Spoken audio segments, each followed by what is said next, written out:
Assalamualaikum warahmatullahi wabarakatuh. Perkenalkan, nama saya Putri Dumulida dan kali ini saya akan membahas salah satu isu politik paling sensitif dan mendasar bagi bangsa kita sendiri, yaitu wacana amandemen UUD 1945. Sejak amandemen reformasi 1999 hingga 2002, UUD 1945 telah menjadi pagar konstitusi yang menjaga demokrasi kita. Namun, belakangan ini terdapat isu wacana untuk mengubahnya. Meskipun diklaim terbatas, tetapi terus menguat. Setelah saya menganalisis, saya mengambil sikap tegas, yaitu saya menolak wacana amandemen UUD 1945 saat ini. Penolakan ini bukan tanpa alasan. Terdapat 3 bahaya fundamental yang mengintai kita di balik wacana ini. Yang pertama yaitu bahaya kotak Pandora di balik amandemen terbatas. Para pengusul meyakinkan bahwa perubahan yang diinginkan hanya terbatas, yaitu menambahkan kewenangan MPR untuk menetapkan PPHN atau pokok-pokok haluan negara. Mereka berdalih ini untuk menghindari terbukanya kotak Pandora eksesif, perubahan pasal-pasal lain yang tidak perlu.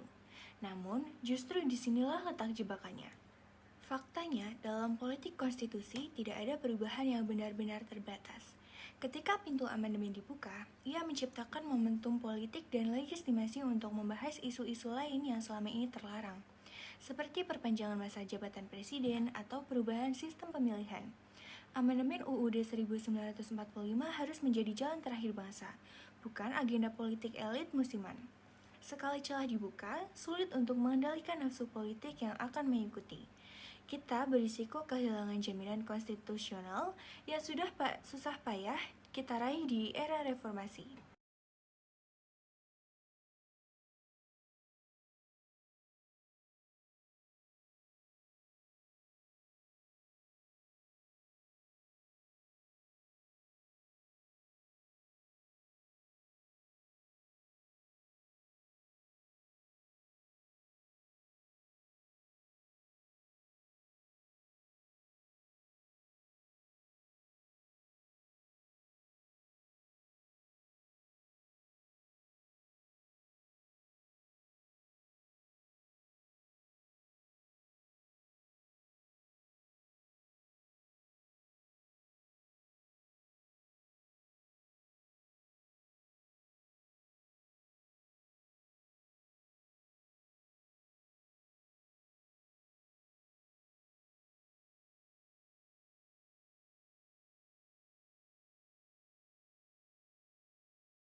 PPHN akan mengikat program presiden, mengeliminasi sifat responsif pemerintahan terhadap dinamika publik, dan melemahkan kedaulatan rakyat yang telah kita perjuangkan.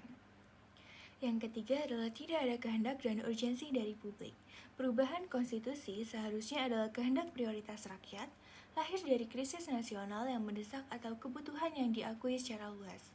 Pertanyaannya, apakah publik saat ini menuntut amandemen Undang-Undang Dasar 1945? Jawabannya adalah tidak. Isu prioritas rakyat saat ini adalah ekonomi, lapangan kerja, stabilitas harga pangan, dan kesehatan.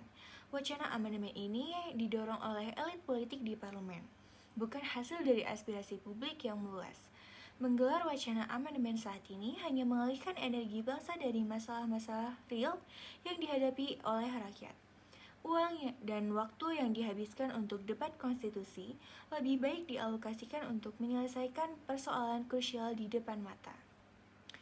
Jadi, menolak amandemen UUD 1945 saat ini adalah sikap rasional untuk menjaga stabilitas konstitusi, mempertahankan kedaulatan rakyat, dan mencegah regresi demokrasi.